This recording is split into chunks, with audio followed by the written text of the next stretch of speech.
the Western Cape now, where tourism there is on the road to recovery. The sector was the hardest hit during the hard lockdown. Some companies had to close their doors, while some had to let go of their employees. Government is urging people to consider travelling locally. eNCA's Lindsay Dentliger is following developments, and she joins us now live. Lindsay, we heard from a guest that Nqobile had saying that, the lockdown has taken its toll on her business, and this is not the first woman we're hearing or business person that we're hearing say this. What are those in Cape Town telling you about their businesses and the third wave?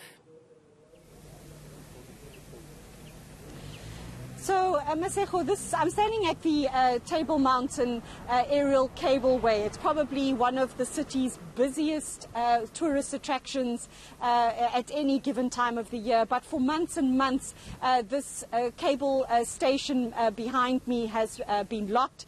Just before the lockdown started in March, this is where the last of the tourists, international tourists, are believed to have, left behind a bit of a COVID footprint. Several of the staff who work here later contracted COVID-19. So we are seeing that things are gradually starting to pick up.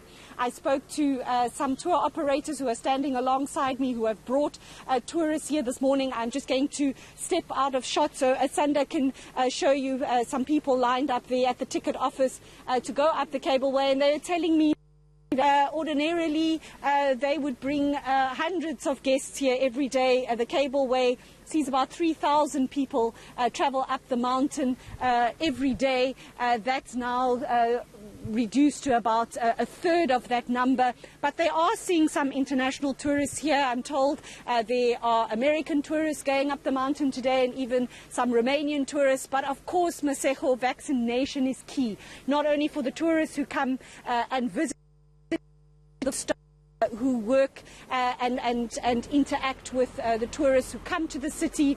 Earlier, I spoke to the CEO of Cape Town Tourism, Nvadumani, who said to me it wasn't just all about vaccinated tourists coming to South Africa, but also that those who, that we ourselves here in South Africa need to up our vaccination, and of course the staff that work with tourists every day. Let's take a listen to what he told me earlier.